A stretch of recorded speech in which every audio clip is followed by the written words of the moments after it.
Of Allegiance. Pledge allegiance to the flag of the United States of America and to the republic for which it stands, one nation, under God, indivisible, with liberty and justice for all. First up, we've got an approval of the memorandum of the September 3rd, 2019 regular meeting. A copy has been posted. I'll make a motion to approve. Second. A second from Councilor Hopper. All in favor? Aye. Aye. All opposed? Tom, did you vote aye on that one? Tom, are you and I On the memorandum? memorandum? Yes. Okay, very good. The memorandum of the September 3rd, 2019 regular Town Council meeting is approved by a vote of 5 in favor, 0 opposed. Next up, we've got requests to speak. I have 3 requests to speak. Before you begin, please state your name and your address. I'll give each speaker 3 minutes. I'll give you a 1-minute warning, so if I got my finger up, I'm just letting you know you got a minute left. Don't have a question. So first up, we've got Mr. Ralph Stacy.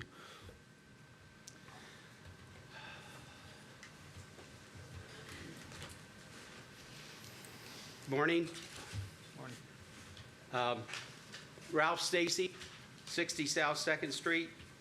I just wanted to come this morning and tell you about, I think you already know it, a bold and innovative approach to the problem of growth and funding. This happened back, as we all know, we have the Zionsville Comprehensive Plan dated 2020. In there on page 1 of 2, the population of Zionsville in 1970 was approximately 1,900 and jumped 112% in 10 years to 3,900 in the 1980 census, causing concern for the quality of life in town and the town's ability to support a rapidly expanding service while maintaining the quality of life residents desire.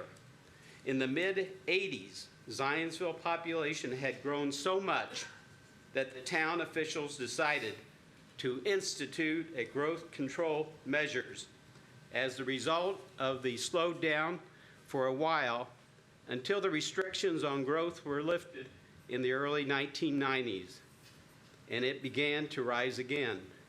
During the implementation of these growth measures, growth slowed within the town limits, but increased in surrounding areas under the county jurisdiction, while maintaining the quality of life residents desire.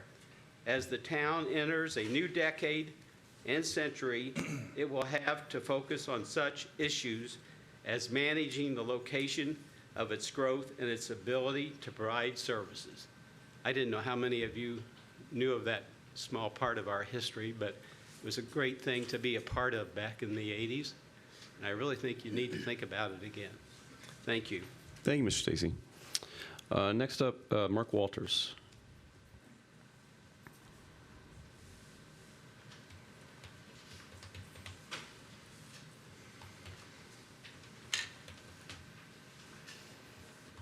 Morning. Mark Walters, 545 West Poplar Street. My remarks will be brief. They pertain to old business items A, B, C, D, and E, I believe. And I am urging the council to delay decisions on this type of expenditure, which is considerable, until after the November election. I think with this type of money involved in a pending election, it's irresponsible to pass this type of resolution before the town has had a chance to vote. So that's my request. Thank you. Thank you, Mr. Walters. And last up, we've got Paul Dreyer.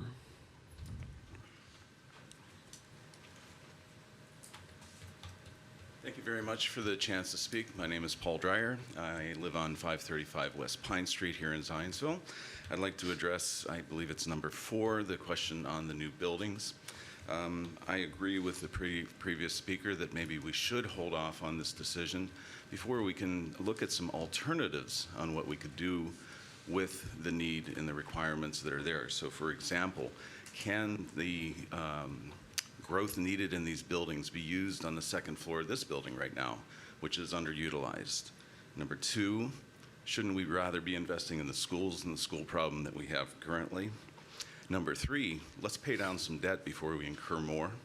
That fiscal responsibility alone, I think, is very important. Or can we do something to help grow businesses in Zionsville? For example, doing a public-private partnership that will allow small growing companies to stay in Zionsville. Good example is the use, it's a personal part for me with Z-Works. We have numerous graduates happening right now. A graduate is a company that's grown too big for Zionsville. We try and grow those companies so that they will stay in Zionsville and improve our tax base. And we're losing too many of these, including one right now that is gaining some gigantic funding. And there's no place for them to remain in Zionsville. So I'd ask for those considerations. Thank you. Thanks, Mr. Dreyer. That is it for requests to speak. We'll move on to old business. Before we get to item A and related to A, B, C, D, and E, Council had asked for a presentation on funding and debt levels and various things associated with all five of those. I believe, Mr. Adam, are you giving a presentation on this, or come on up?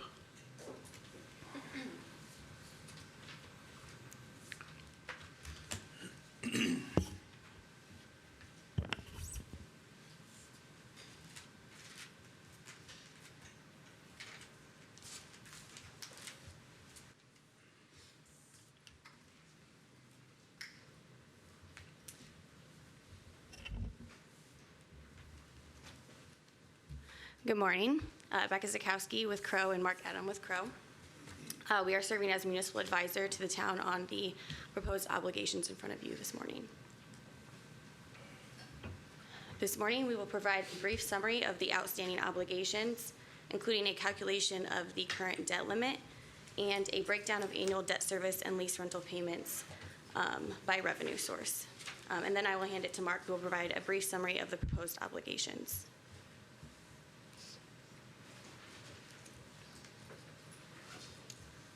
This slide provides a breakdown of principal outstanding by revenue source, and in the next couple of slides, we'll kind of dive deeper into what each of those, the slices of the pie means.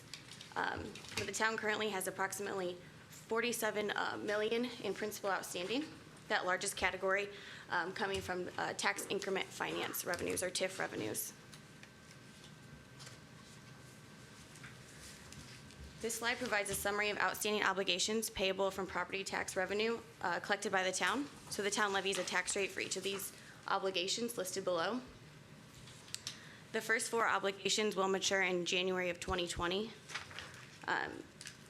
The average annual debt service approximately is $106,000 for those four obligations on top.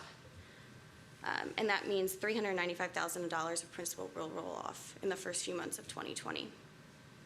In 2020, will be the first time for a tax rate levy of the 2018 A through D bonds, those GO bonds listed after those first four.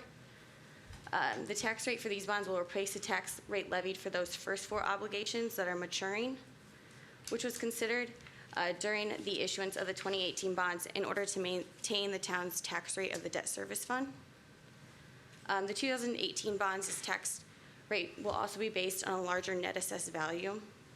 And a larger net assessed value means a lower tax rate. This slide provides a summary of outstanding obligations of the Zionsville Park District bonds. The 2007 bonds are currently the only outstanding bonds of the Park District, and they will mature in 2022. The 2007 bonds are payable from property taxes levied on the taxable property of the Park District. The boundaries of the Park District are coterminous with the boundaries of the town. And then Mark will also discuss how the proposed obligations kind of fit into the Park District's debt portfolio. The first mortgage refunding bond, Series 2015, were brought in during the reorganization with Union Township in 2010 and are payable from property taxes levied on the taxable property that was incorporated during the reorganization. And these bonds will mature in January 2026. The following obligations on this slide are payable from tax increment finance revenues collected by the Zionsville Redevelopment Commission. The commission has currently established 6 allocation areas for purposes of collecting TIF revenues. The 6 allocation areas are the Zionsville Economic Development Allocation Area, the Creekside Allocation Area, Oak Street Allocation Area, the 334-700 East Allocation Area, the Metro FiberNet Allocation Area, and the 146th Street Allocation Area.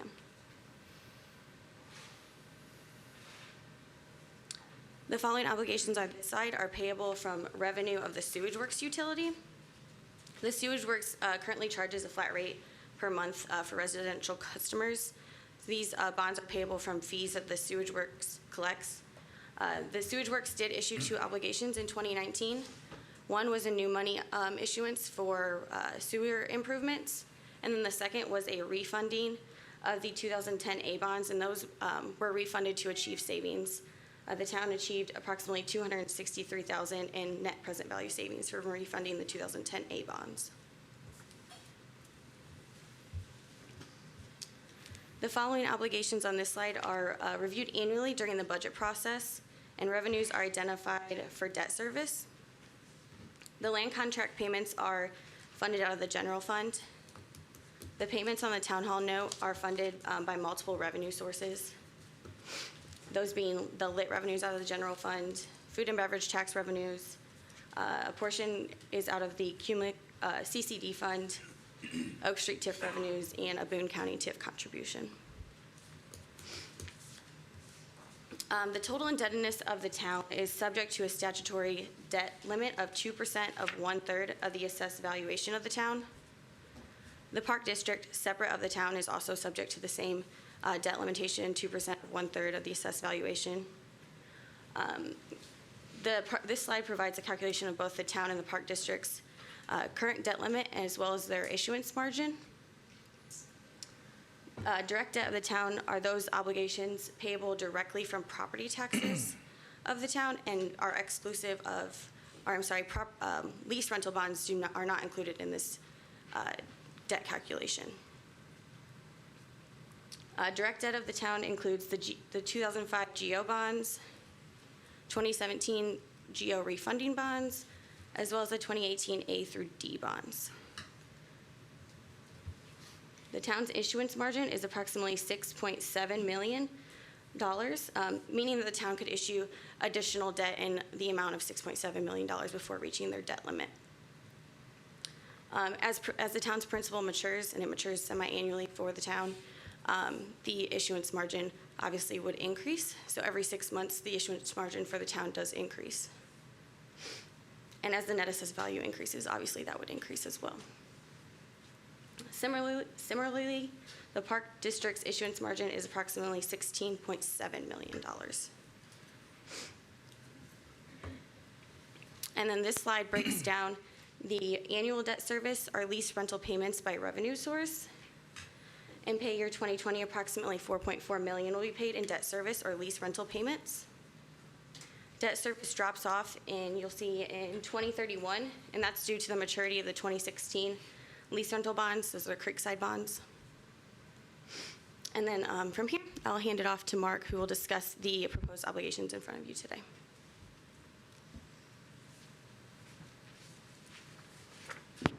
Thanks, Becca. My name is Mark Adam with Crow.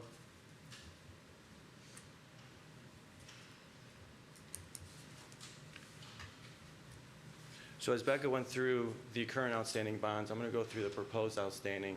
So the new proposed outstanding would be the Zionsville Municipal Building Corporation lease rental bonds of 2019. That currently it's proposed to have an outstanding principal balance of $9.1 million. So if you include the current outstanding as of September 1st, the total outstanding would be $20.6 million.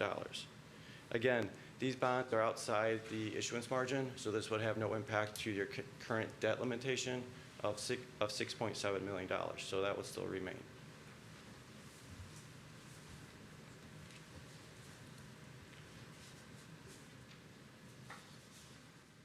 This next slide shows what would happen if the bonds are not issued, and then what would happen if the bonds would issue, comparing the estimated levy and also the estimated tax rate. Just starting with 2019, the net assessed value is, as you can see, it's lower compared to the net assessed value for pay 2020. And that is because that the current outstanding bonds that are payable in 2019 were issued prior to any reorganizations the town had, and all those would mature in January 15, 2020. So starting in pay 2020 is when we would allocate the newest net assessed value to the 2018 A, B, C, and D bonds. Then also that same net assessed value would be issued against the proposed 2019 lease rental bonds.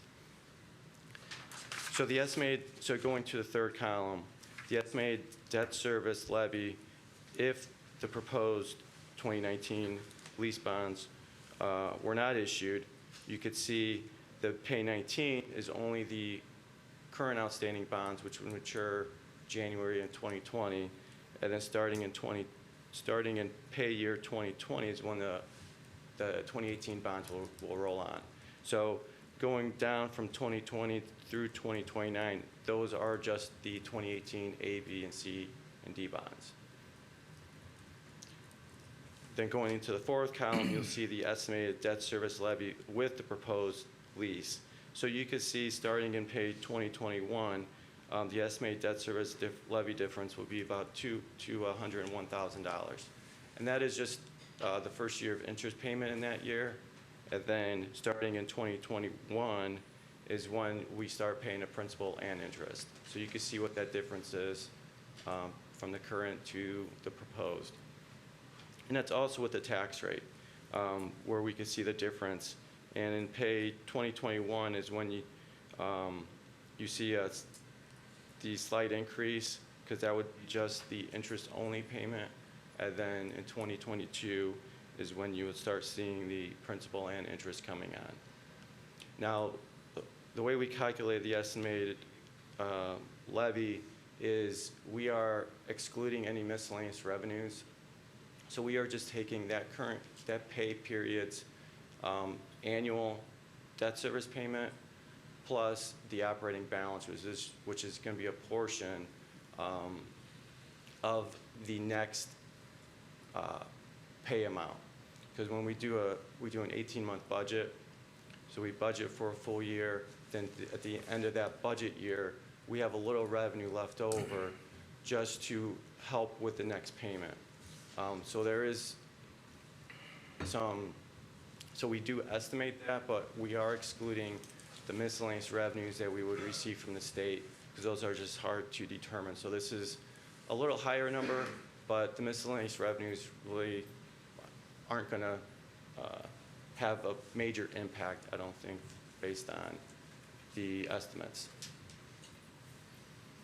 And we are estimating that the net assessed value will increase 3.5%.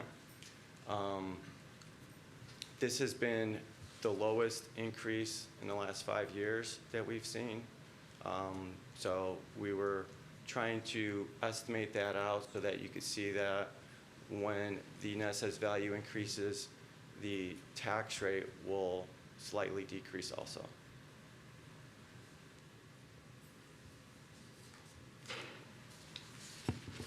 Going into the proposed Park District bonds, so there's 3 proposed bonds, Series 2019 A, B, and C. And those total proposed principal amount is $16.7 million. So if you add that to the current outstanding as of September 1st, your total principal and outstanding balance for the Park District would be $18,020,000.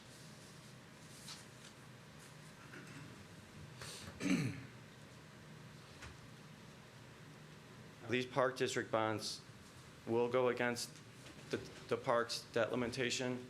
So if we include those proposed bonds to the calculation that Becca explained earlier, the issuance margin is $235.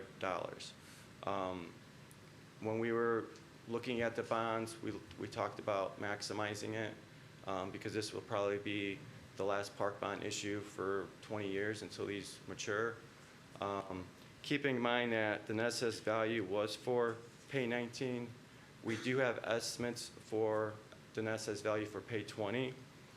And if we incorporate that calculation in, the issuance margin would be over $1 million already, just by including the new net assessed value. Then by the time the Park District bonds of 2007 roll off, the issuance margin, again, will increase by the current outstanding balance. So we would receive another $1.2 million of that margin. So by the time the first principal payment is actually made on these bonds, we will have about over $2 million of issuance margin.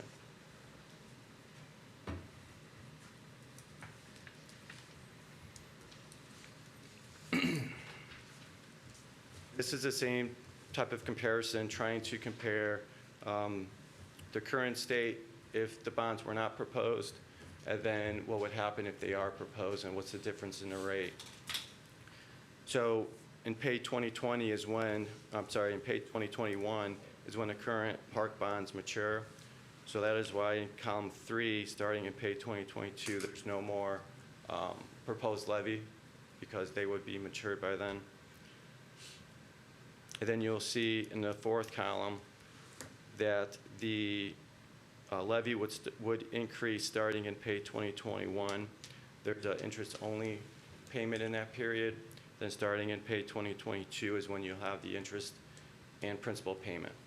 So that's why you see the slight increase there.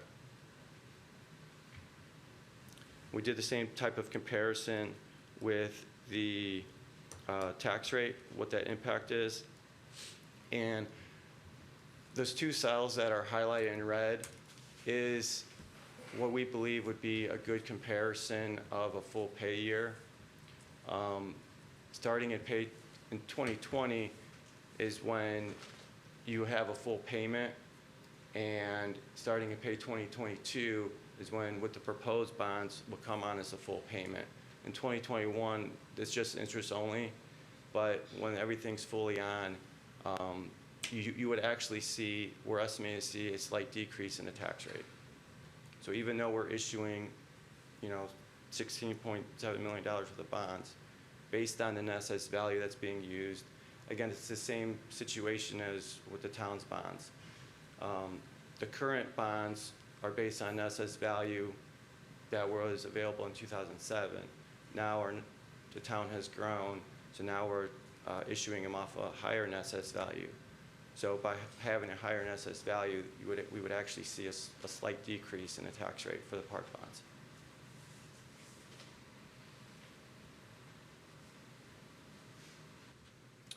And this is just a kind of similar slide to what Becca showed, but this would be including the proposed bonds for the park, and then also with the town, and how that will look with your current portfolio.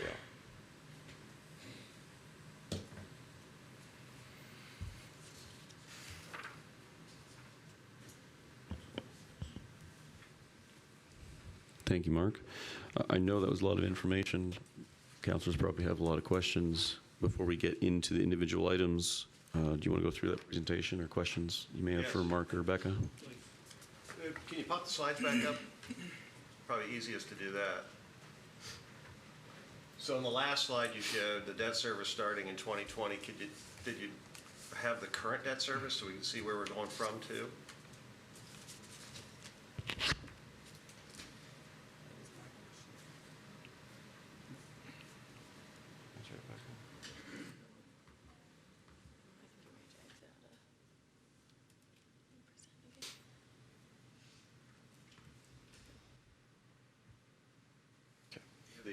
The red bars, the colored bars, that's the easiest way to look at it. This one? Yeah, I mean, you start with 2020, as you say the debt service, and it goes up to $6 million in 2022. What's the current debt service?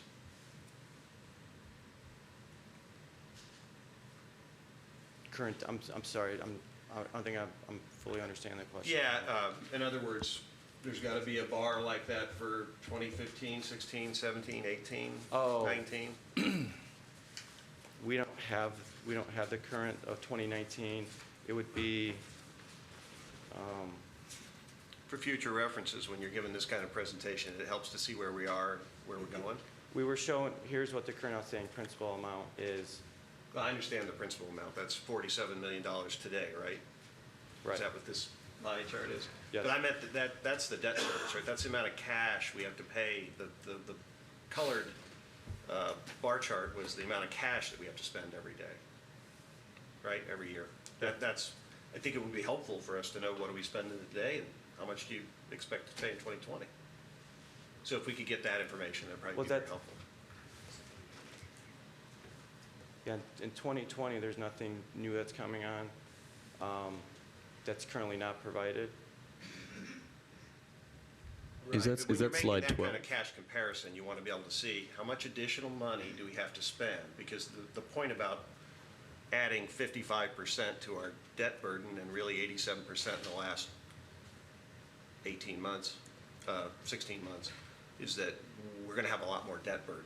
And there's X amount of tax dollars available based on the NAV. And by the way, going back 5 years is good information. I probably would have gone back 10 because we had 2008 and there were years when the NAV actually probably went down. So, you know, it doesn't always go up, right? There are recessions and we'll probably have one at some time. It's just kind of inevitable.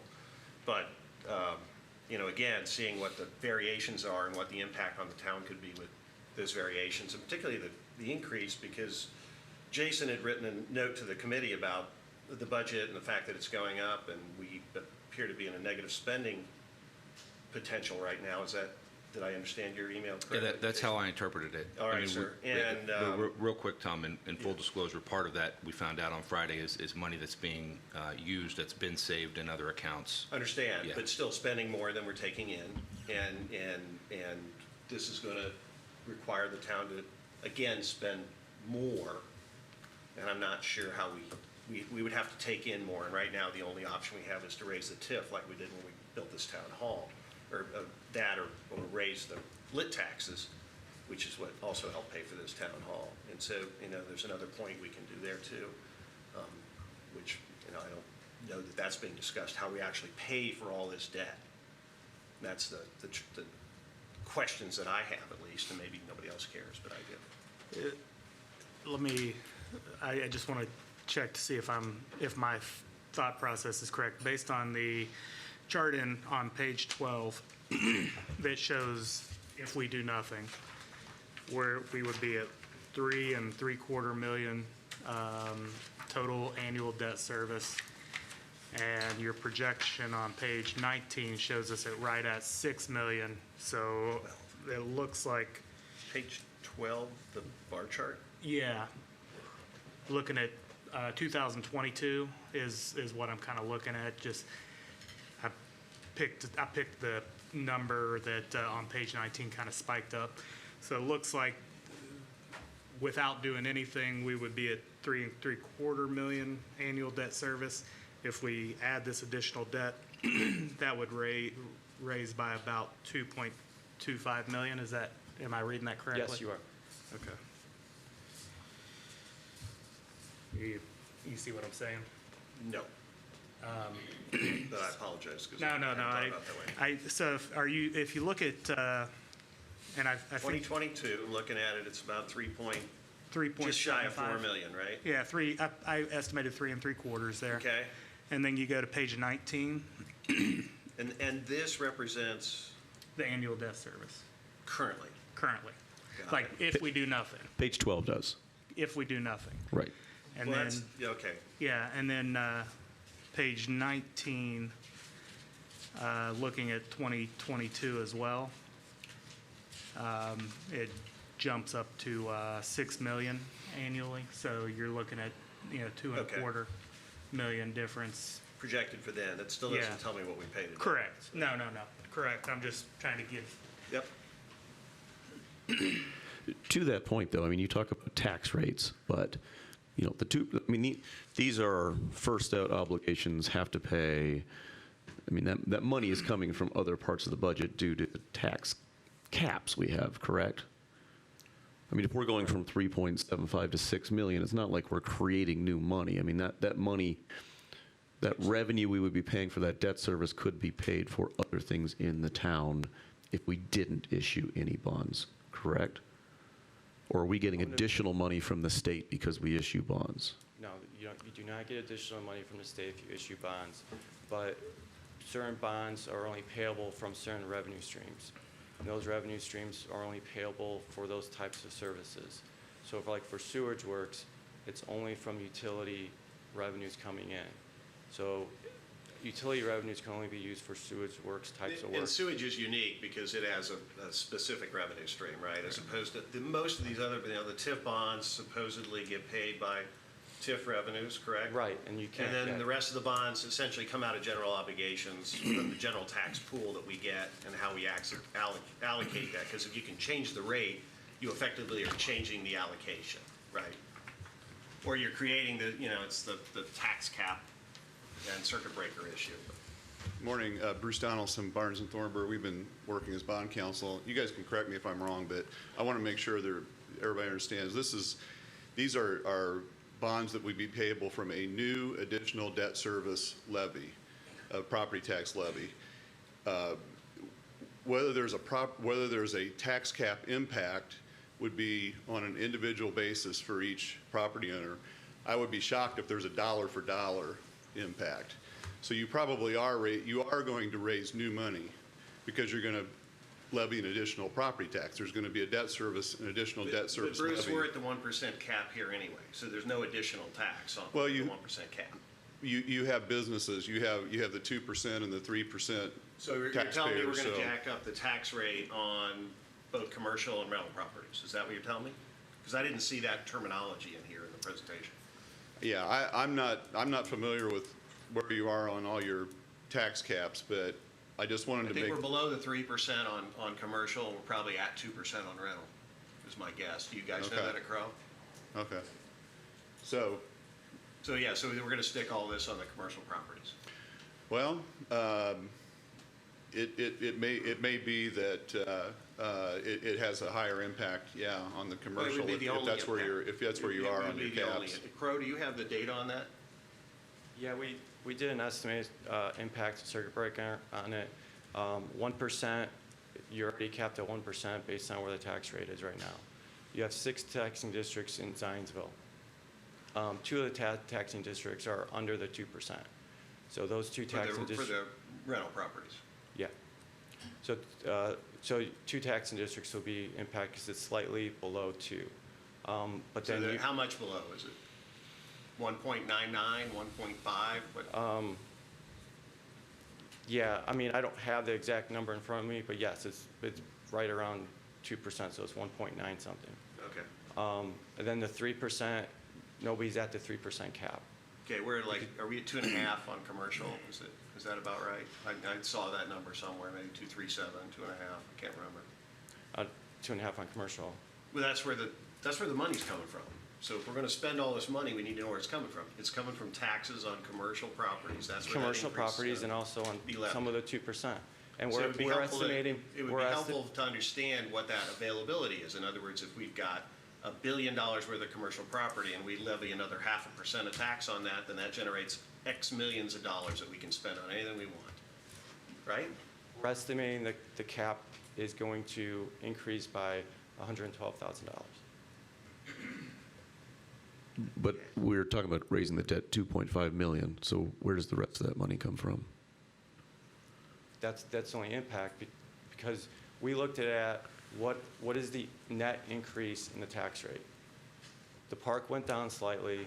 The lease rental bonds would see a slight increase. So we took the net increase in the tax rate, multiplied it by the net assessed value of those impacted units. Couple of 2% and a 3%. And what would that allocation be? And that's what we estimate it to be. The allocation would be $12,000? Is that what you said? that the annual impact would be about $112,000. 112, I'm Yes. sorry. And that 112,000 is what we're using to pay the $2.5 million increase, plus whatever general lift and NAV occurs. over And time. that's just an estimate. We don't know until we get the actual numbers back and how the other funds do, the tax rate, how other revenues are impacted by this. So this is, I mean, it's not it's very hard to calculate, especially going out. So that's just the estimate that we have right now. Yeah, but it's a sizable gap from what we're seeing, based on your estimates. Do you have, and you may not have this on you, but do you have a comparison of what this does to our tax rates relative to our neighbors as we're trying to grow our commercial base? Does this put us on par? Does this put us way high? Any idea? Have that tax rate comparison with your neighbors. I mean, to me, that's important too, as we're trying to attract businesses. I don't want to be then the highest tax, town in the area.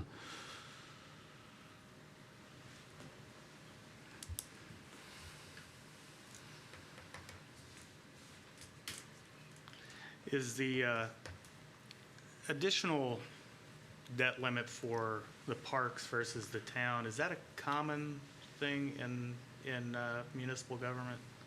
I mean, I'm trying to understand that aspect, is if that's the norm, I guess. Yes, if a community has a park district board, that is a normal. And But let me ask you, maybe the lawyer knows the answer to this one. I mean, the town, is the town on the hook for all this $47 million, or is part of it just the TIF on the hook? Or is the Zionsville taxpayer on the hook for all this debt, before and after the financing you're proposing? I mean, it's one thing to say, it's not a direct obligation, but I know that on, like, the town hall, it's a TIF debt here, but I know that the town has a guarantee behind the TIF debt. So we're on the hook. The taxpayers of this community are on the hook. Right? Wrong? Am I incorrect there? Please correct me if I'm wrong. The TIF debt, no, because it's just the parcels within the allocation area, they're on the hook. The town doesn't have a guarantee behind that at all. Not on, I'd like confirmation on that, because I remember having this conversation when we went to build the town hall, and there seemed like we had to put a guarantee behind it, and I hope I'm wrong. now the town, I mean, we have to look at bond by bond. Some of the TIF bonds are solely paid by TIF revenues, okay? The town hall, we have multiple revenue sources to pay those. So that does have the general The obligation main of the one, community. the main revenue source that we're trying to maximize is the TIF revenues generated in the area. And we're getting Understood. money from the county also.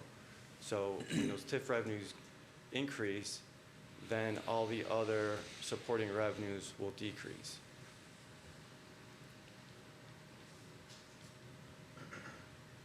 I guess I'm trying to understand the town's current total obligation. If it is the 47 million at some level, the town's current obligation, or is it not?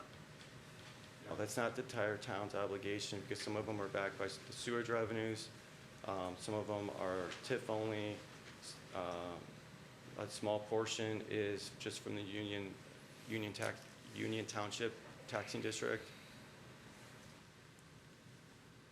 So out of that chunk, the property taxes, the property tax town, the property tax park, and then there are some within the annual appropriations, but it's not the full amount because of other revenues are being used. So all the I new think debt, that would be- all the new debt you're trying to add, is 100% town obligation? Yes, those would be property taxes within the park district or for the town, yes. Is the town hall included in the 46 million current? Yes, it's Okay. under the, TIF pie slice. Thank And you. I'd like to confirm that the town didn't put some kind of general obligation credit behind that, if we can. I don't know, we don't have to do it right now, but we need to We've got an attorney that works for us down the end of the street there. He Yeah. can do it. Yeah, no, Thank you. absolutely. We'll follow up. The town hall is actually under the annual appropriation section, the $9.8 million, because the town does annually appropriate those, which is why we are able to increase the TIF contribution and decrease other revenue streams. So that would be in that section right So there. that's out of the general Yeah, tax. so by not bonding for that, we kept that, the debt ceiling. Yeah, for so the it's bond. part of the Yes. annual budget process, so it's part of that budget. It's not, Clever way it's to not, say it's Yeah, not it tax. doesn't, it doesn't, yeah, it It's a doesn't, it clever way doesn't to go against circumvent our. that caps. Yeah, I like that. It's not a tax rate. Yeah. I wonder I was against it. Jeez. I can verify, Counselor Schuler, that some of the TIF debt did have a property tax backup on it, as you suggest. I think we had a lot of TIF coverage built in so that we thought it was highly unlikely that we'd ever have to hit it, but it gave you a better, Just a trying to better understand our credit rating. I liability understand. relative to the state I understand. caps on So we, leverage. you know, so you are correct, but it gave you a better interest rate by putting that backup on it and lowered your interest costs. We had pretty good coverage of TIF, so we don't think you'll ever have to hit that.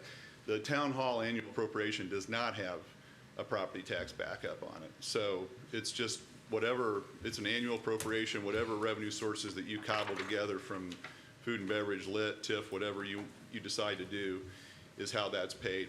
But we did not put a general obligation behind Okay, town thanks. hall.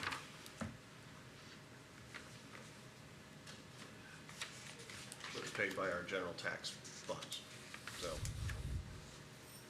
it's kind of one and the same. Some of those are coming from miscellaneous revenue, or like food and beverage, that's just revenues earned. I So understand. that would not be a tax. If you max out the levies for parks, for example, are you taking away from your ability to then bond and increase levies for other debt that you may need down the road? In other words, if we've capped everything out at 3%, let's say, on commercial because we max for the park bonds versus doing half the park bonds, does that then limit our ability to have that wiggle room if we needed bonds for something else in order to cap them out on that side? Does that make sense? Yes, I think to your point, yes, if you cap out the rate at over 3%, Right. if you want to issue more bonds based on your issuance margin of the park district, then yes, that new tax, even though you have the ability to do it within the issuance margin, it may have an impact on your circuit breaker, which would have an impact on operations because you are increasing the rate. Got it.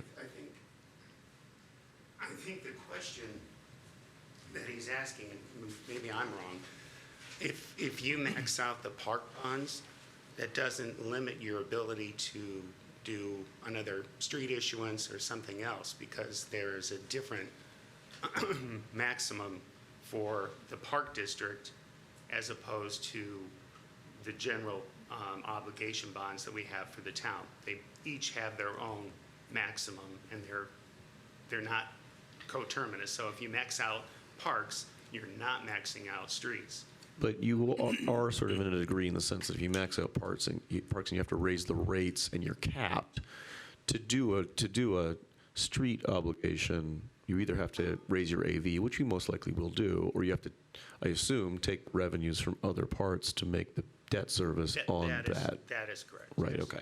That's what I was asking. Thanks, And Ed. we are currently maxed out at our streets, correct?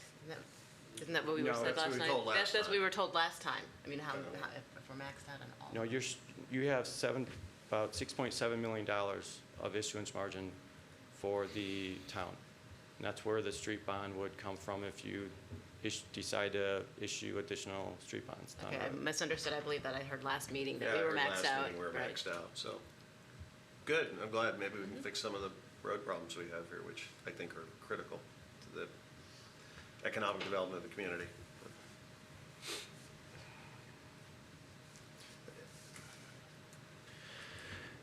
Any other questions for Becca or Mark or Bruce related to this? All right, well, they'll be here as we continue our discussion. Thanks, guys, I appreciate it. So I'm going to move on then to our first item of old business. This is a consideration of a resolution making a preliminary determination for the town council to enter into a proposed lease between the Zionsville Municipal Building Corporation and the town of Zionsville, Indiana. This is a public hearing. This is resolution number 2019-13. Deputy Mayor Mitro, do you want to talk any further on this? Yes, actually, items A, B, and C are all related, and they're all related to the municipal services, proposed municipal services facility. A and B would be the lease bonds for, if you remember, the back half, which would be the streets and stormwater section of the building. And item C, it would be for the park department and the nature center portion of the project. I think I'll lean to Bruce to kind of walk us through procedurally what we need to consider specific to A and B at this point from a standpoint of timing and moving forward. Can I ask a quick question? Sure. Since the last time we continued B through E, and we did introduce A, just to get everything on the same calendar, on the same track, would it be prudent to continue A so that it gets on the same track with B and C? Actually, they're moving, they're two separate, and again, Bruce can talk to this, they're Okay. two separate procedures that are going on with the bonds. If you look at C, D, and E are moving in a different, they're moving parallel, but they're moving on a different track than A and B, which is the lease rental, and obviously, Would it get A and B on the same track then, I guess, if we continue? I think A and B are on the same track Okay. at the moment. But Brian, I think you're right. We're looking at $26 million in new debt, and we haven't even talked about what's going to cost to maintain these facilities on top of just the debt service, right? You got $20 million in buildings. It ain't cheap to maintain every year. I'm sure we spend a lot of money maintaining this facility every year. They all seem like, I mean, this has been bundled for whatever reason. All of it's been bundled as a presentation. I think you're right, Brian. I think we should continue to consider it as bundled and address it collectively. Mr. Donaldson? Hi.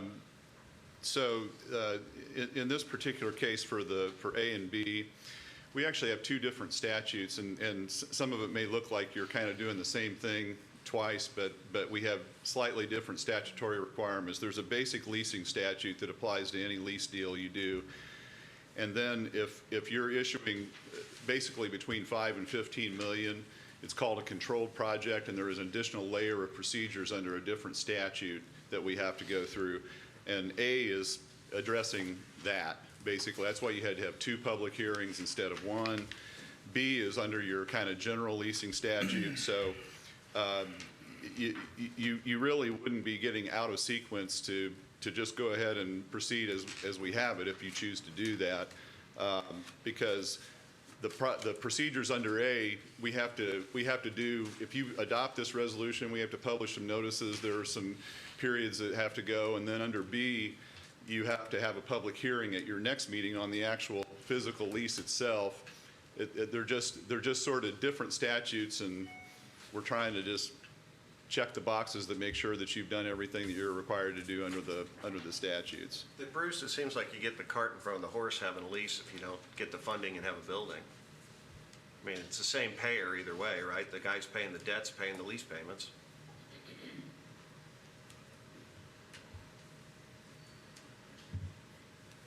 Am I wrong?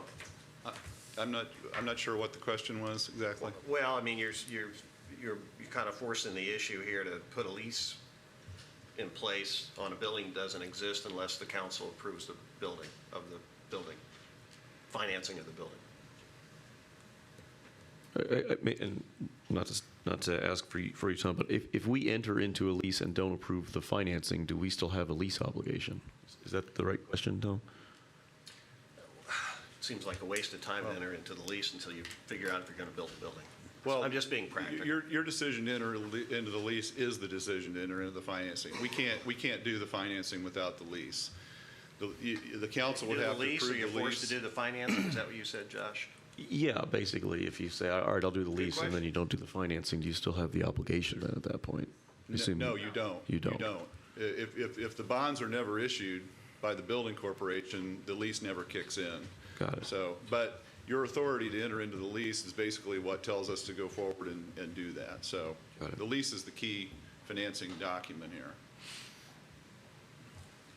Well, given that there seems to be a lot of discussion around the financing, perhaps holding off on this isn't, I mean, is there a rush? I mean, is it the land going away? Is there some other issue that's causing us to try to push this thing through so rapidly?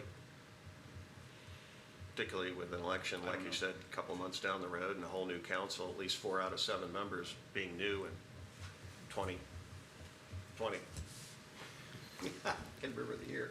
There are two things to keep in mind. Under A, B, and C, that is specific to the facility for the former Rail Trail Gardens property. D and E are actual park projects that have been identified in the master plan, obviously the big four and the trail improvements, and then the whole development of Overly Warman Park behind the Bonterra subdivision. So they're really two different, they're running parallel, but they're two very different requests, one for the facility and then another for D&E specific for park projects themselves.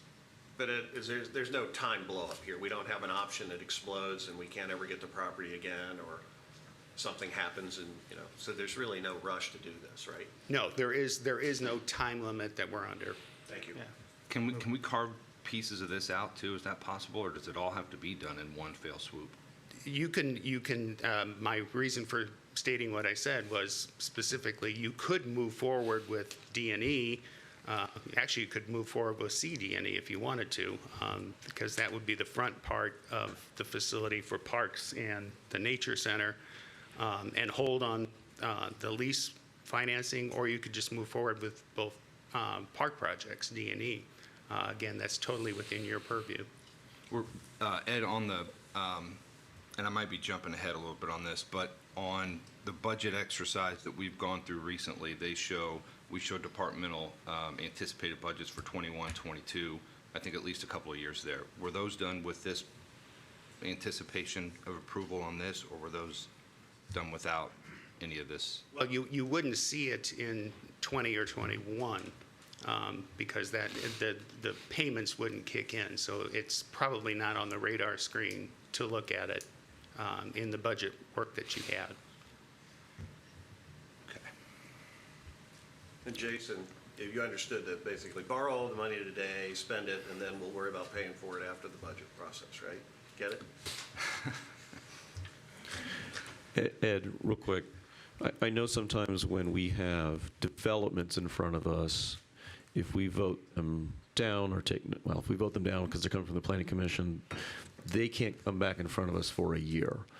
Is there any restriction with something like this? No. In the sense that No. it doesn't have to wait a year? No. Okay. Mayor Hawk, did you have a thought? I was able to answer Councilor Schuler's question, and I'll pass these down. I apologize for the size of the font. But you asked what our commercial tax rate was, and I got on the county's website, and it is approximately 2.11 is our tax rate, and I just confirmed with Becca for that. Thanks. If you'd like a copy, I believe it. okay. I can barely see it. So, in your recall,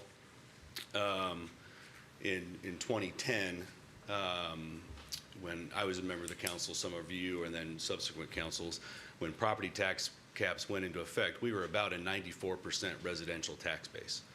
And one of the stated goals of the council at the time, my goal as well, was to diversify the tax base so that we could afford to do certain projects such as these roads, streets, parks, sewers as well.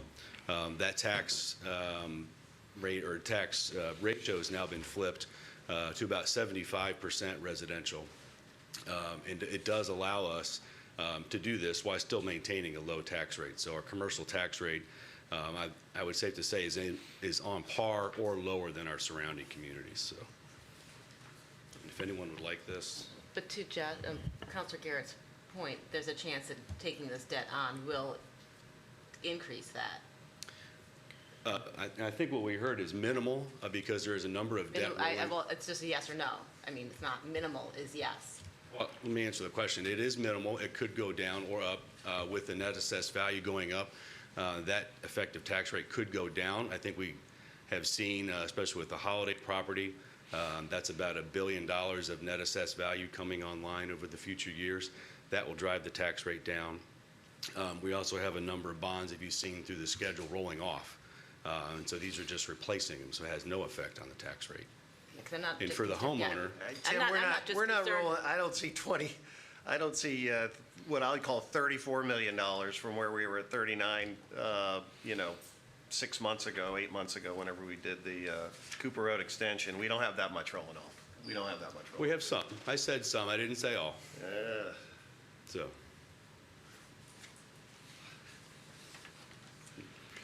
If you think about A, B, and C, what are the implications if we don't do anything from a street department? I mean, does it impact their ability to offer? I guess it's a two-part question. What if we don't do anything, and then what, if any, alternatives were discussed up to and including this building, as opposed to this complex? Well, if we do nothing, it's a status quo, and the status quo, as I think was alluded to at the last meeting, is we have a couple departments that are busting at the seams in one building currently, and that being police, parks, and streets, and that would maintain at this point with that situation. Alternatives at that point. There's very little room to expand the existing municipal services facility on site. And currently, the space upstairs in this building is being utilized, at least in the short term, for Z-Works, as well as the chamber. So those are existing obligations that we currently have upstairs. So in that case, we would just have to live with what we have. I guess, like, them busting at the seams, what is the implication of that, right? I mean, is it uncomfortable? Is it dangerous? Does it impact services offered? Does it impact growth? I guess I'm looking for a bit of a sales job as to, like, if we're going to spend $18 million, is it just to give people a little more elbow room? Well, I would let the departments speak, and as Lance is walking up now, speak to that as far as the impact that it has on his department. Speaking only for streets and stormwater, only 1/3 of the tenants of the building under consideration right now. Services will decline. We cannot stock, with our current facility, we cannot stock the amount of materials, bulk materials that we need to service the community. As we grow, services will suffer. Most significantly will be the wintertime seasonal services. We cannot store the amount of salt we need for each season. That's going to be the biggest impact. The other impact is going to be equipment replacement costs, because we can only get about 50% of our fleet right now protected from the elements. So as we continue to grow our fleet, hopefully to continue service levels that the community has enjoyed, there's going to be higher operational costs or higher maintenance costs, and probably higher replacement costs as those vehicles decline in their condition because they're being kept out of doors most of the time. So can't put a number on those things at this point off the top of my head, but those are the significant impacts. It's not just a matter of comfort, it's a matter of operational efficiencies and material storage, which we currently don't have. Thank you. And when we purchased this property a number of years ago, this was the ultimate goal, was to expand the department. And it was, but I had no idea that a $19 million price tag was going to be associated with that. I think that we do have the need. I'd like to explore if there's any lower cost options to get that. But something that, I mean, Mr. Lance, this isn't a question for you.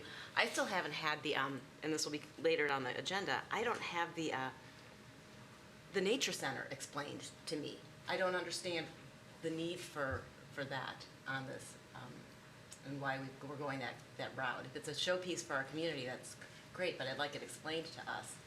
So I do have a number of how we jump from purchasing this property with the idea to expand it to applying this price tag to it, which I'm not comfortable with. So, I can't speak to the yeah. nature department or the nature center, that's not my department. Yeah, But I that's can not say your purview. I know, specifically, you're up there. there It was I land wanted to just have it on banking my mind. is an opportunistic exercise. Land is not being created, and land strategically placed is not being created.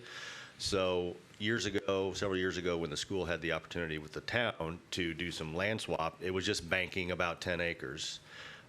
Again, you never know when you're going to need land, but you're going to need it eventually. And then it was serendipitous that the other 14 acres came onto the market to create a campus opportunity.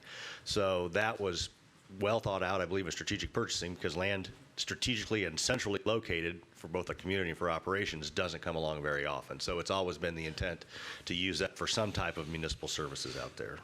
Do we own that land right now, today, Mr. Lance? Or Ed? We own the 10 acres that was traded with the school. We have a land contract on the front 14 acres, and part of this finance is actually paying off that land contract. I think some of that might have gotten lost in the discussion. Can you store salt on that 10 acres? Can you throw up a pole barn on the 10 acres? Just put your equipment under cover without? Yeah, are you currently utilizing any of the buildings that are? Yeah, all three departments are using the little sheds and barns that are out there right now to store equipment, yes. It still doesn't have everything under cover, though. We still have stuff outside, both there and at our facility. I don't think anybody's debating the need for extended services to the community at all. I don't think that's it. I think it's the combination of the debt and the severity of this financing relative to our historic debt levels, and which over the last, one of the questions I asked Ed, I didn't get an answer to, was what was our debt level in December 31st, 2015, before this council moved in, because the debt's gone up dramatically since then, and this is another dramatic shift. I mean, the debt will have at least gone up 100%, but I'm guessing since December 31, 2015, maybe more than that. It's a big move, and I think when you look at this alone would be a 55% increase to our debt for the community, and that's tremendous. I mean, any other community, I don't understand why. We have a communications director. I don't understand why that wasn't a lead in the newspaper. Hey, people, come out, talk about this, make sure you're all comfortable with the fact that debt's going from 47 to 26 million to $73 million. I mean, that's a big jump. I mean, I don't know if anybody in this room besides me has managed. I mean, I've had to manage over $100 million of debt on a balance sheet where I was personally responsible at the corporate level and as a shareholder of the company. It's not fun. And so I like people in here to think about that. It's serious stuff for a community. We've seen other communities that have gotten over their head, and the only way I can tell that we're going to be able to finance this is to raise the lit tax again. I mean, in my mind, I was told that that's what we're going to do when we built the town hall, and we did that. And I truly believe that that's what the plan is going forward. I'm not saying it's a bad plan. I wouldn't be for it, but other people are. So I don't think we can. I think we need to understand how are we going to, as Brian has pointed out, there's an additional $2.5 million of debt service here plus. How are we going to pay for it? I don't think we can raise the lit tax. You can go to 2.5%. Don't we have to collectively? But I think we've got to the collectively do it as a county, and you can only use it for. Did it before. You can only use it for public safety, though. Did it before? Yeah, but that money we just drained out the police and fire budget and replaced it with that money, and Ed told us that. So we can figure out another way to do that. There are always ways to circumvent the regulations. We find them. But if that's not the way you're going to pay for it, then how do you pay for that? That's what concerns me. I don't want to put the town in a tough bind. And as Ms. Hopper said, can you do some sort of iterative process that can move us towards dealing with the limitations that we have today that I know that are placed on you and the rest of your management, the rest of the town management team. I know there are tough limitations out there.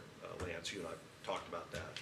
It's not, and I'm not accusing anybody at the operating level of mismanagement here. It's just a financial thing, and are there ways that we can step towards it without jumping over the cliff? Sure. That's okay. Thank you. Matt, Councilor Hopper asked about the Nature Center. Do you want to comment on that? What I was hovering about. Before we just get to the Nature Center, I'll say also we have some operational things very similar, although smaller in scope. equipment stored out. We also have equipment stored in the current sheds and things that are out there. That does introduce some operational inefficiencies as you go out to those too.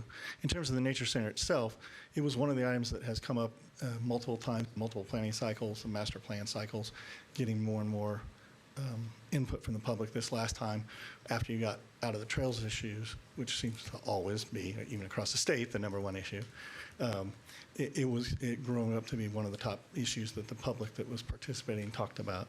We're in a small, old home where we currently are. We don't own the property. We have limitations on operations. And during the school year, we cannot be open during the week. We have people that want to be open in the week, people that want to come to the programs during the week and have more programming. And right now, we can only be open on weekends during the school time, and during little small windows like spring break or fall break, we can have special programs here and there.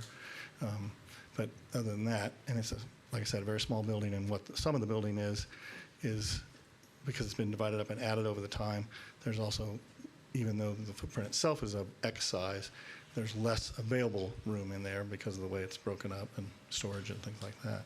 So this is something that's been talked about on and off even before I was here, although it's gained, and there is a significant portion of the community in our world, at least, that has some interest in this. And we didn't invite them here or those sorts of things, in a paper sort of thing, but it might be that they'll come. I know, that they are motivated people that want to see those types of programs. And the programs have grown since our full-time trained naturalist came on board. We've had another full-time person in it before that wasn't, certified in the field and that sort of thing. So our programs have grown. We're seeing more of those. And it's just a way to provide more of that service as well and maximize stuff. The space was also designed, for example, we're fairly well booked out in terms of people renting one of our rooms, the smallest space we have there, but it's all we have at our current location. And there would probably be more of those rentals in the way this building is designed, because we're sort of maxing that out. It's not going to come near covering some of the numbers that Tom's bouncing around, but it does help cover the operations and things like that.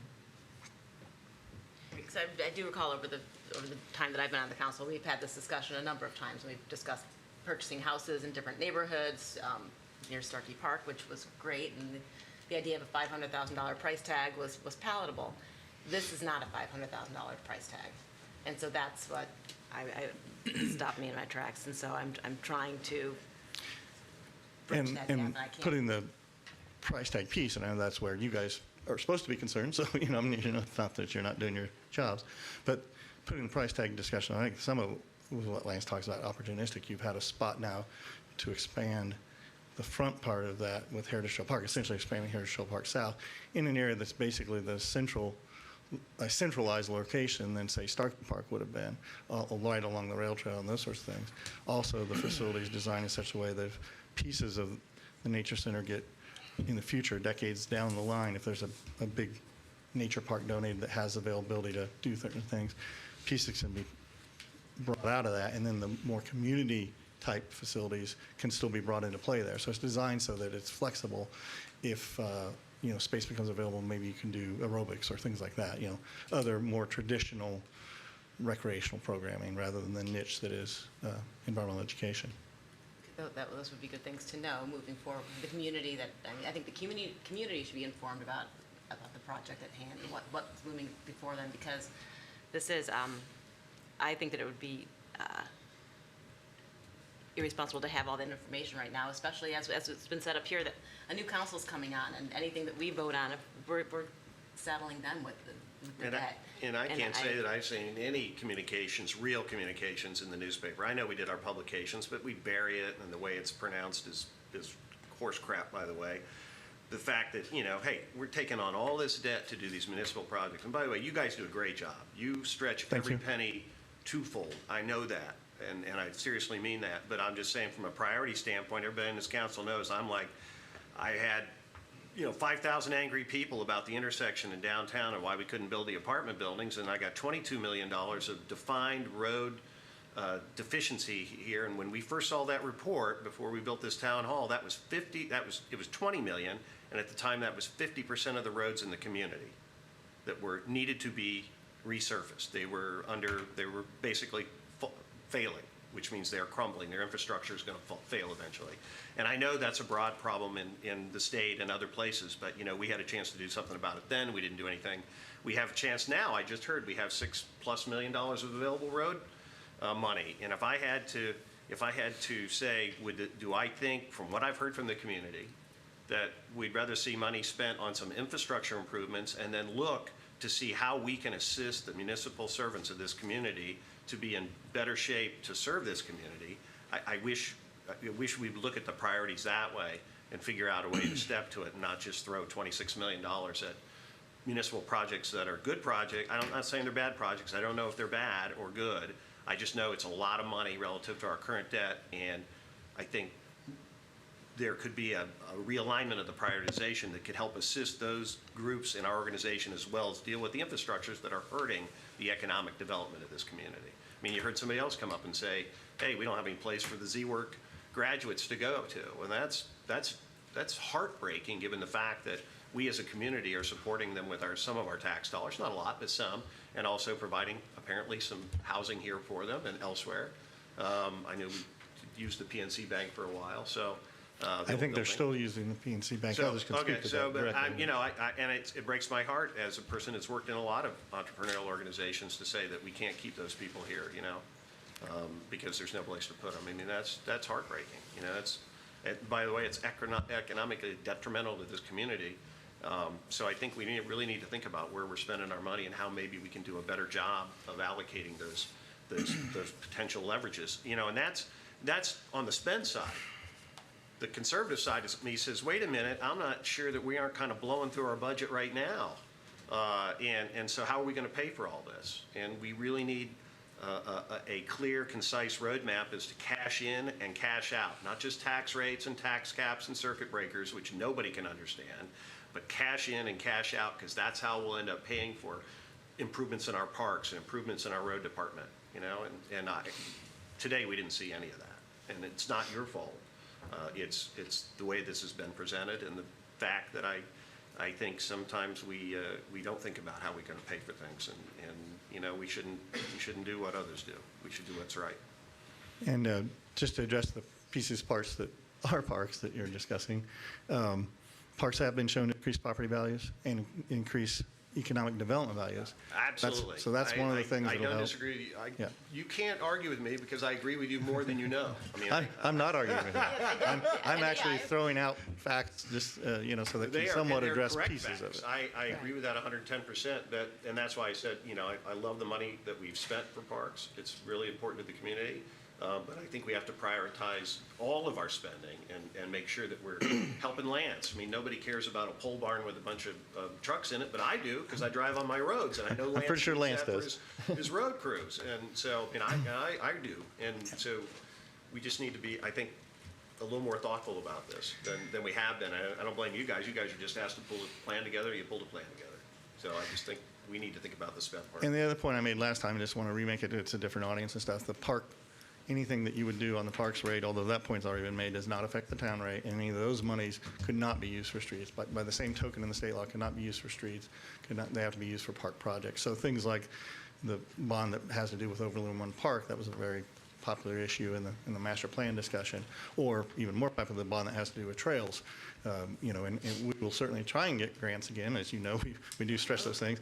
But without that match, you don't have a way to apply for those grants, and you don't know how it's going to go. Also, the only bond we've ever had is the Mulberry Fields one. That was before I was here, but, the bond, the bids came in on that very attractively, and it enabled us to do more than we expected.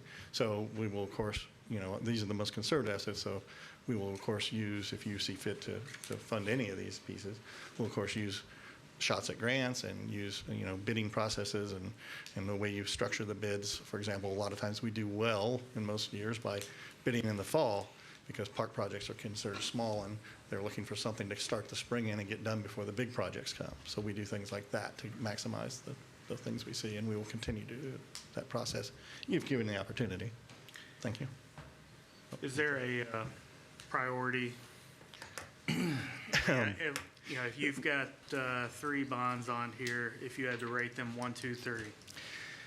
I think that would depend on each person you ask that participated in the park process, what the people on the environmental side that do come to nature center programs and stuff, they're going to talk about that sort of thing, more than that. The people who use the trails are going to talk about that bond. What about the guy that runs the department? Well played. I would say that the trail one is first because that mirrors the tendency that has been in place for multiple planning cycles at both at us and the state level. And it also has the most interest right now from the state level for funding, not only sort of the normal programs like we use for Heritage Trail Park, but there's an additional one that has 2 more cycles. Then it's really tough between the other two, because I do know that we're bursting at seams. I'm sure Rob's going to come up. I mean, we being the whole sort of building picture, Rob's going to come up and probably talk about his piece of it. Ours is more the outside storage and those sort of things that's hitting us. But we are, for example, we have a part-time person in a storage room, that kind of thing. So the meeting room that we use is the same one that's used by at least our whole side of the building, and Sue's using it for one thing here coming up, and there's different things like that. So yes, we could turn that into other space, but if we do that, then we've lost that functionality. So, those kind of things. It becomes tough after that to say which way to go. And keep in mind, too, that the list that you saw, probably a little over a year ago now from the master plan, remember there were $19 million of projects, and that was after the board sorted them and dropped the ones that they didn't feel was the time from the public and did their duty to you folks. We've been nibbling away at the bottom ones of those, the smaller ones of those, as the mayor had mentioned was a great idea. We've been doing that, and you folks have been helping with that process. You just heard some, things like Holiday Park, but that's not going to do this kind of level. I mean, you're never going to do that, at least in chunks, out of the normal budgets. That's why parks have bonding capabilities with approval of council. And just throwing my thoughts out there, I think all of these are great projects. If there was no price tag on them, man, they're wonderful, laid out well. They serve the purpose. It's a lot at once, and we're doing a lot based on the projection of an additional $1 billion in NAV on Holiday Park. My thought is maybe we're just some of this, I agree, needs to happen now, but I think some of it probably could wait 2-3 years until we actually see that NAV, the actual NAV increase. I just hate to project and then something go wrong like a recession, where we saw in 2008 and 2009 where building just stopped and everything held until things turned around. So not a question, just kind of a statement. No, but Brian, it's a good statement because, I started on the council and we were still recovering from that economic downturn and, operating in the red at the operational level here. And then within a year, we got it into the black and then we started spending money again. To the credit of our town staff, he did a great job righting the ship and finding out ways to make it work. So Yeah, no, and that's why I said I think that most of the people that work at the town today in running the departments were here then, and those people took 1 penny and made 2 pennies out of them every day, and were to be applauded for that great effort. And it was a good lesson learned, and I'm afraid we're unlearning it a little bit. Chief Knox, it looks like you're itching to say something. Thank you.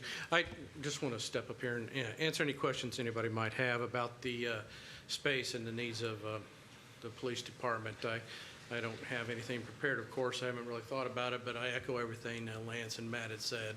We're bursting at the seams, and I don't know anything about bonds and stuff like that. But something needs to give as far as the police department goes.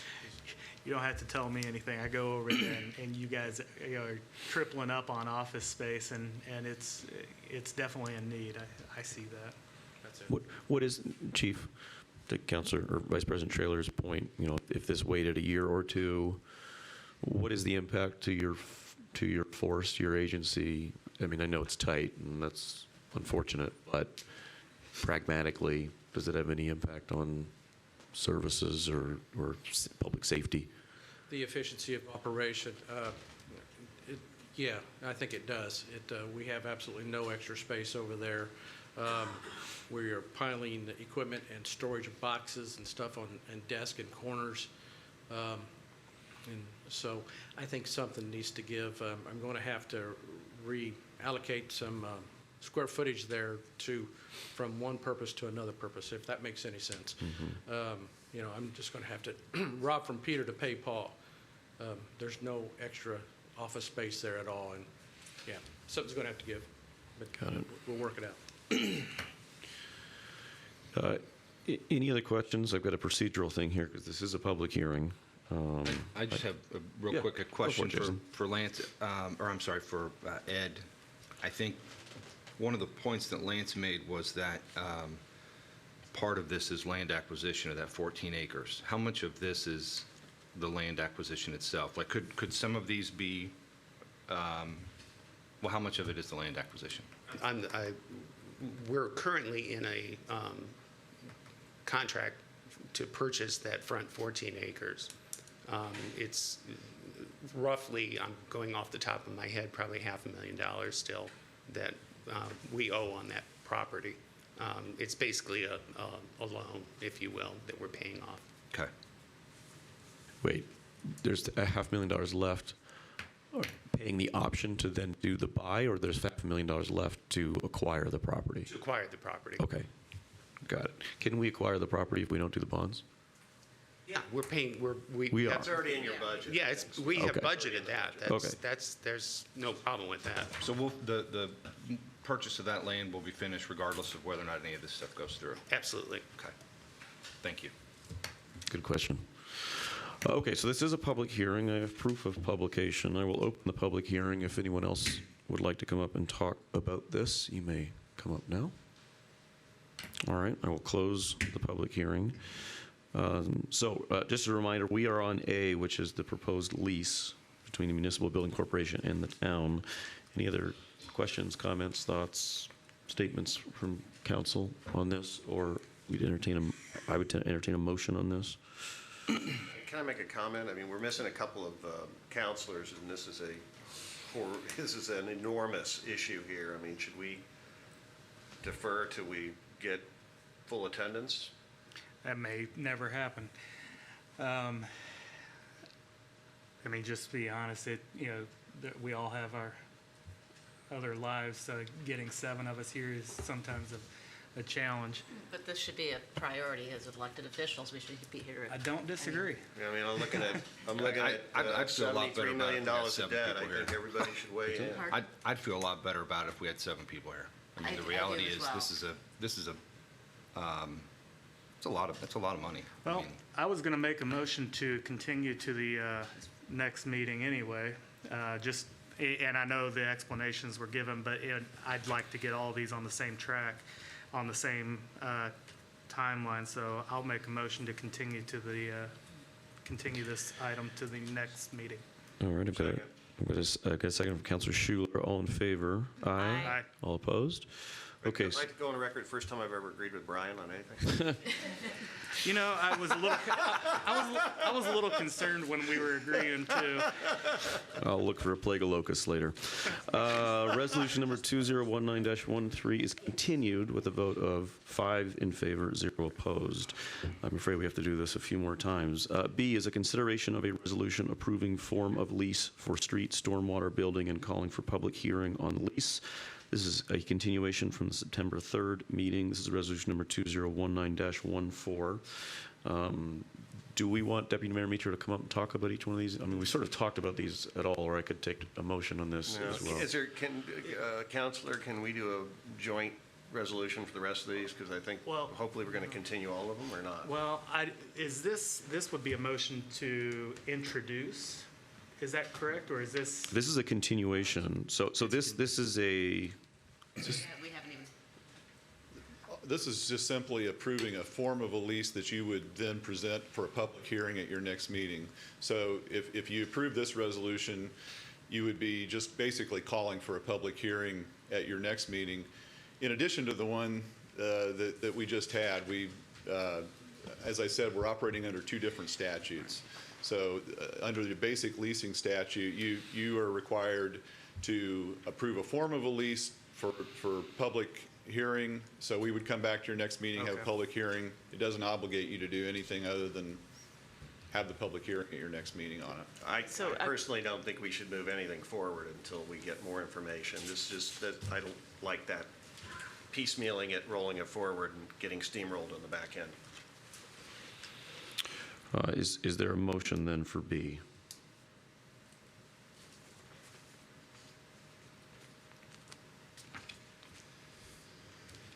What the Anybody? motion is.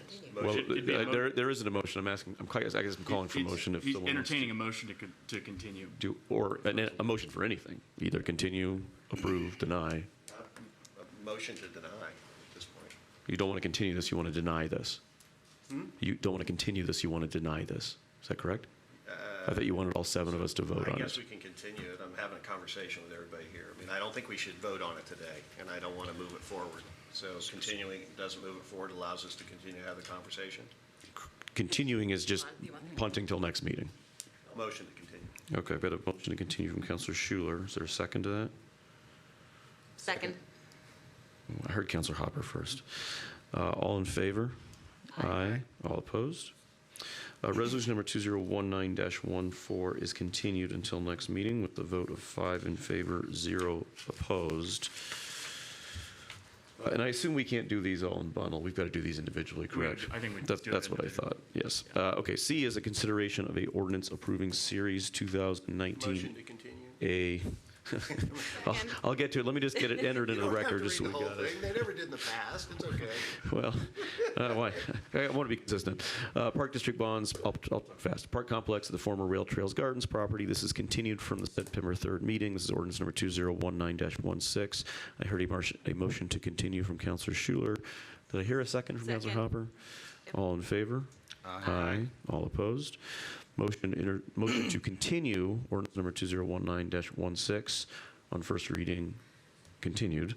Passed with a vote of 5 in favor, 0 opposed.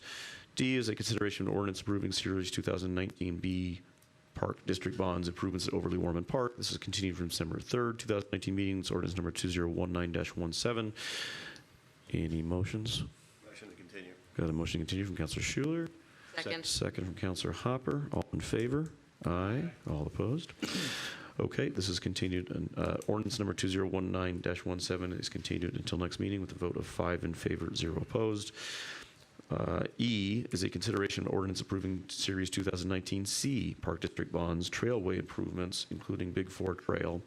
This is continued from September 3rd, 2019 meeting, ordinance number 2019-18. Counselor Schuler. Motion to continue. We got a motion continued from Counselor Schuler. Second. Second from Counselor Hopper. All in favor? Aye. All opposed? Ordinance number 2019-18 is continued with a vote of 5 in favor, 0 opposed. Thank you for bearing with me with all of that. F, unrelated, thank goodness, is a consideration of an ordinance regulating golf carts. This is a second reading and a vote. This is ordinance number 2019-19. Counselor Plunkett, anything you'd like to add? I didn't get any feedback on changes that were needed, so I assume no feedback means good. Any questions counselors have on this? Would you like to do the honors? I'd make a motion to approve. I've got a motion to approve from Counselor Plunkett. I will second that. All in favor? Aye. All opposed? Ordinance number 2019-19 is adopted by a vote of 5 in favor, 0 opposed. Next up, we've got new business. We've got 2 things on new business. First is the appointment of 2 appraisers to complete an appraisal of a portion of the former Rail Trail Gardens property. This is a planned street and storm water department facility. Superintendent Lance.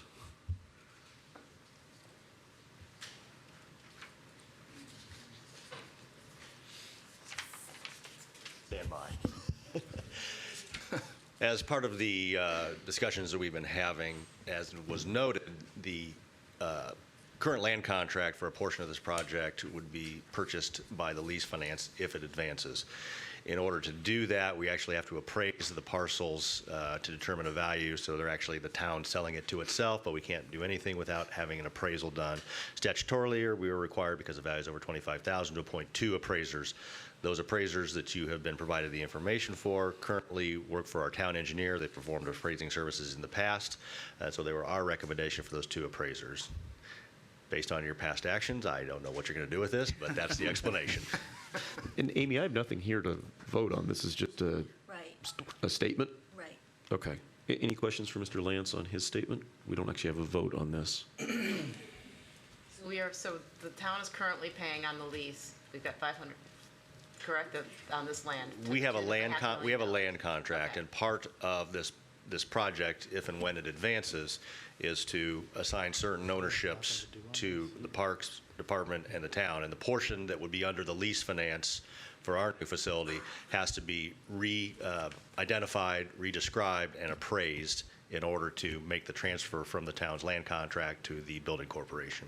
So we will own the land after we pay off the $500,000 in this lease, and then we are going to buy it back from ourselves, so we're. We own it now, but, Okay.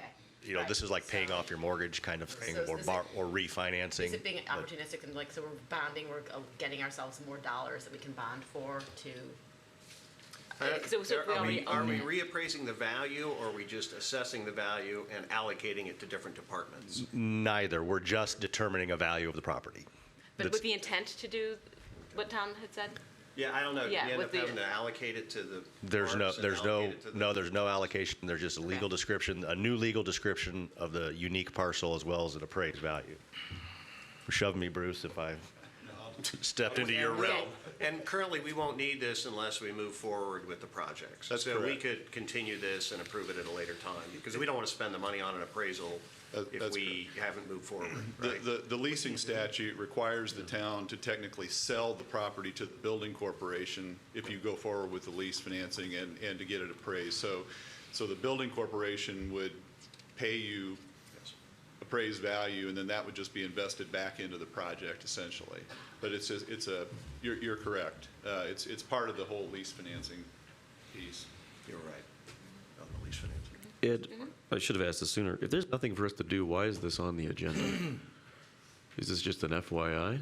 No, you have to appoint the 2 appraisals. The recommendation from the street department were for the 2 that we provided to you. But there's nothing for me to vote on. There is a vote. You There- actually vote on approving those 2 All appraisals. right, so just this, all right, never mind then. Yes. Okay. Yes. Okay, so do we need to continue this then? I think in light of all the other continuances. need to vote on it, all probably right. wise. Motion to continue. All right, so I've got a, coming fast and furious. I've got a motion to continue from Vice President Schrader. I've got a second from Councilor Plunkett. Your voice. All in favor? Aye. All opposed? Okay, this new business appointment to appraisers is continued with a vote of 5 in favor, 0 opposed. Last new business is a consideration of an ordinance vacating a platted and recorded utility easement in the Stonegate subdivision. This is a public hearing. This is ordinance number 2019-20. Deputy Mayor Mitra, you're getting your squats in today.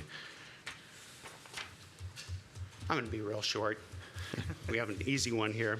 This is a recorded drainage and utility easement at the rear of a number of properties in the Stonegate subdivision. A builder has requested that be vacated. There are no utilities in that easement, and it abuts a common area or a park. You have a letter from the Stonegate neighborhood itself where it recommends approval with a couple of minor conditions. The builder is here if you have any questions of him, and I'm stopping. Stopping. Any questions for the builder or for Mr. Mitra on this? Okay, this is a public hearing. I have proof of publication. I will open the public hearing if anyone would like to come talk about this matter. I will close the public hearing.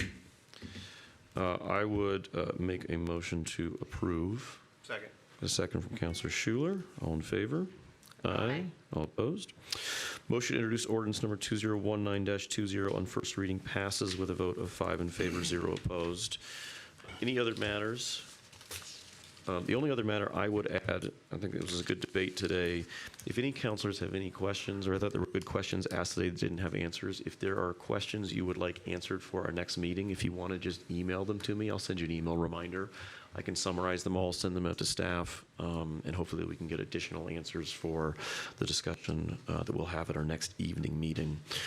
Otherwise, I will make a motion to adjourn. Second. Second from Councilor Hopper. All in favor? Aye. All opposed? Motion to adjourn approved by a vote of 5 in favor, 0 opposed. The next regular town council meeting is scheduled for Monday, October 7th, 2019 at 7 o'clock p.m. right here in the Zionsville Town Hall Council Chamber. Thank you for your patience.